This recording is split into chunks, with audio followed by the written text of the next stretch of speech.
Hola, hola, ¿qué tal? Te saluda Saúl García y comenzamos con el video número 55.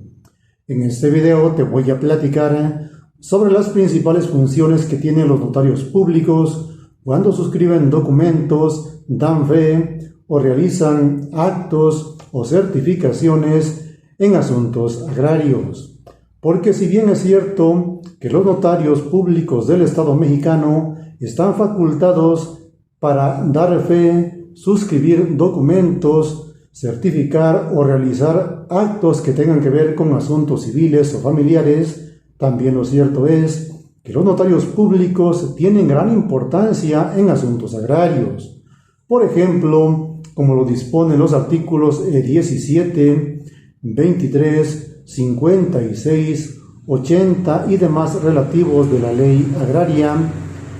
son muy importantes porque a lo mejor tú eres ejidatario o comunero legalmente reconocido y quieres hacer un testamento o quieres formular una lista de sucesión, pero vives muy alejado de la capital del estado. Entonces puedes ir a cualquier notaría allá en tu delegación, en tu distrito, en tu municipio y pedirle al notario público que formule una lista de sucesión o realice un testamento, pero ese testamento que lo notifique al Registro Agrario Nacional para que tenga efectos jurídicos ante esa entidad. O a lo mejor falleció tu mamá o tu papá, quien tuvo la calidad de ejidatario o de comunero, y tú con tus hermanos pues ya quieren iniciar un juicio sucesorio intestamentario porque resulta que no hay testamento ni lista de sucesión y tú estás en Estados Unidos. Es muy importante que sepas que no debes de ir a un notario público a repudiar, porque el sistema jurídico anglosajón difiere mucho del sistema jurídico latino. Es por ello que los poderes notariales o algunos documentos que mandan de Estados Unidos hechos por notarios públicos, pues no tienen gran validez aquí en México. Son aceptados algunos documentos solamente para asuntos administrativos, pero si tú quieres mayor legalidad, mayor seguridad, es importante que acudas al Consulado de México o acudas a la Embajada de México si estás en otro país y allí puedas repudiar los derechos que te pudieran corresponder del ejidatario o comunero fallecido. Solamente así tus hermanos van a poder continuar con el procedimiento del juicio intestamentario y se le puedan adjudicar los derechos, las parcelas, los bienes al heredero que resulte preferente. O a lo mejor fuiste afectado en una asamblea de formalidades especiales donde se dio el cambio, destino, delimitación y asignación de terrenos. Pero resulta que te enteras que en esa asamblea pues no acudió ningún notario público. Entonces tú puedes pedir la nulidad relativa o tal vez la nulidad absoluta por falta de formalidad, porque es muy importante que cuando se celebra una asamblea de formalidades especiales prevista en las fracciones de la séptima a la 14ª del artículo 23 de la ley en comento, forzosamente debe estar un feudatario público. Pero si no ocurrió así, esa asamblea tal vez se pueda anular. O a lo mejor quieres vender o comprar una parcela y resulta que por el desconocimiento de la ley, pues en una asamblea ya la persona quien te vendió, pues ya dijo ante la asamblea que ya pues te cede los derechos y ahora eres el único dueño. Pero resulta que el certificado parcelario va a seguir estando a nombre de esa persona. O a lo mejor van ante el comisariado ejidal de bienes comunales y hacen un contrato de compra-venta y le dicen al comisariado que dé fe allí de que ya hubo una transmisión de los derechos porque ya la parcela ya deja de ser de esa persona y ahora va a ser tuya. Es importante que sepas que ni la asamblea ni el comisariado tienen esa facultad, porque es una facultad exclusiva del notario público para dar fe de esa transmisión. Así lo dispone el artículo 80 de la ley en comento. A lo mejor tienes un contrato privado de compra-venta o de enajenación, entonces tú y la persona a quien te vendió tienen que ir ante un notario público para ratificar esas firmas. o a lo mejor suscribir mejor el contrato de enajenación o compraventa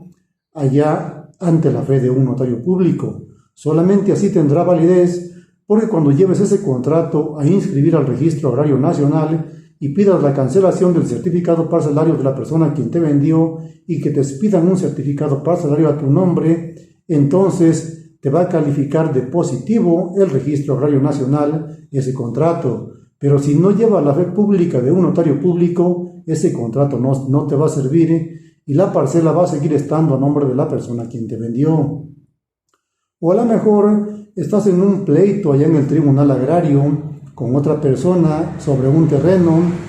y ya en el primer acuerdo hubo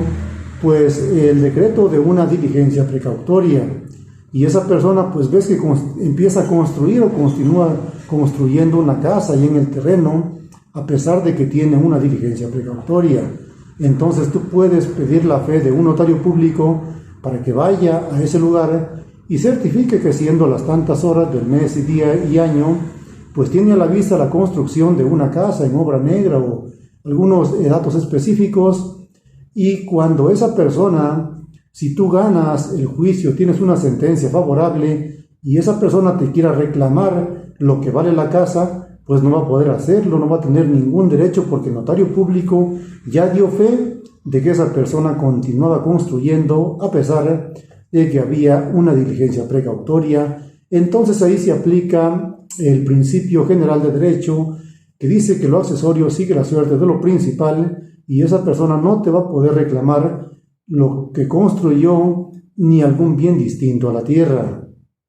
O a lo mejor eres ejidatario o comunero legalmente reconocido y resulta que en tu certificado parcelario pues está tu nombre como Juan Pérez López, pero tu acta de nacimiento dice Juan Pérez nada más y tu credencial dice Juan Pablo Pérez López. Entonces para la comunidad, para el ejido, para el pueblo, para la agencia, pues como se conocen todos ahí, pues saben que se trata de la misma persona.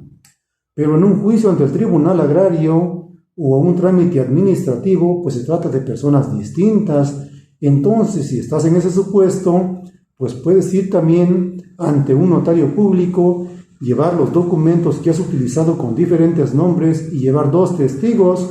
para que se levante un testimonio notarial donde los testigos declaren que se trata de la misma persona. Ese documento te va a servir para que acredites tu identidad y si tienes algún problema posterior,